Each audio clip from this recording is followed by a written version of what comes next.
Eh, dingin juga nih di sini nih. Iya, ini suasananya lagi hujan ini Bang. Iya nih, kita ada di perpustakaan. Jadi di Tangkahan itu Bante punya perpustakaan. Ya, Ya. sederhana lah, kecil-kecil seperti ini lah. Iya. Nama perpustakaannya apa Bante? Perpustakaan Jumpa Dalan. Jumpa Dalan. Nah, berarti berjumpa di jalan. Oh, Seperti gitu.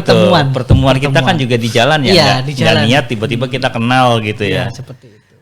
Bante, ini kan buku-buku ini di satu sudut saja ya, di sudut yang Iya, lain ini pun masih di samping ada gitu. beberapa. Saya perhatikan dari kemarin itu banyak banget buku-buku yang saya pikir Bante itu hanya membaca hasanah pengetahuan dari Buddhis saja. Ternyata bahkan Bante juga pegang bukunya Habib Ja'far ya. Ya, itu di samping salah satunya beliau yang mengirimkan memang dari Gitu Jakarta ya. dikirimkan ke sini. Nah, di sini karena yang baca bukan hanya umat Buddha aja. Dan saya juga bukan hanya baca Tripitaka saja gitu. Iya ya. Jadi semua juga perlu kita baca. Perlu kita pelajari.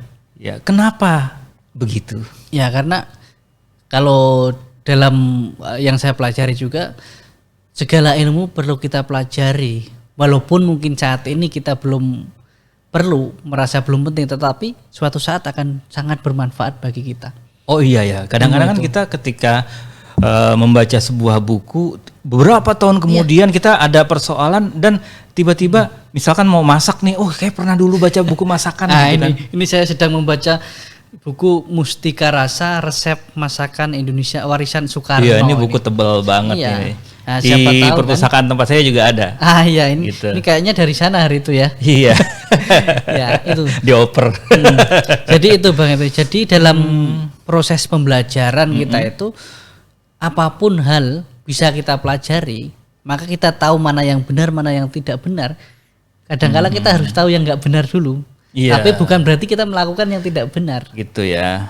Maka ada orang yang berkata bahwa segala sesuatu harus dicoba bahwa kita supaya tahu gitu. Tetapi sesuatu hal yang salah tidak perlu kita coba secara langsung.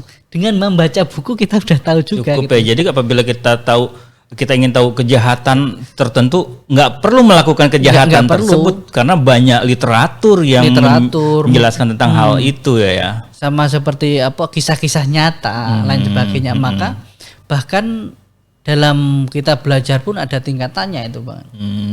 Jadi Apa aja tuh? tingkatannya itu kita membaca, setelah membaca kita memeditasikan ataupun merenungkan apa yang sudah kita baca. Setelah itu baru kita mungkin yang baik kita praktekkan terlebih dahulu. Ketika kita mendapatkan manfaat, mendapatkan hasilnya, baru kita bagikan ke orang lain.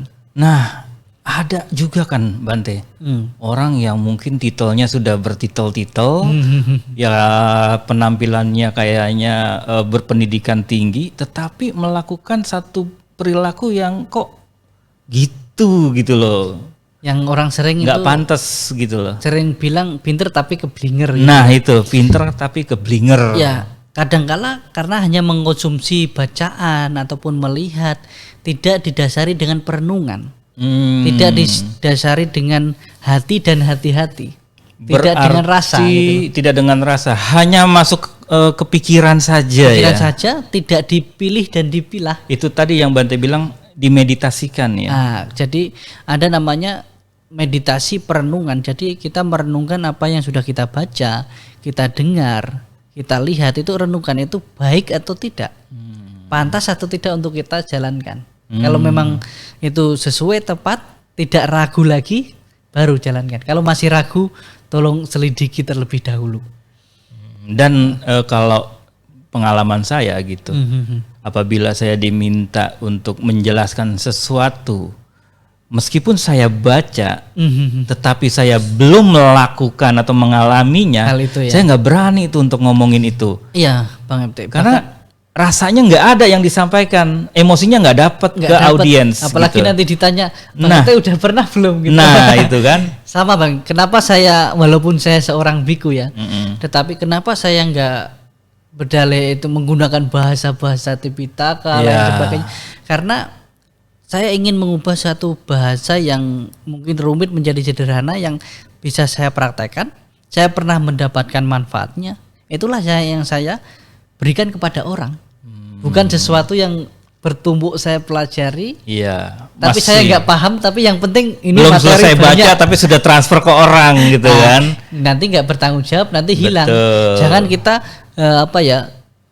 memunculkan argumen, memunculkan berita, tapi setelah mungkin orang kebingungan kita hilang. Ya, betul.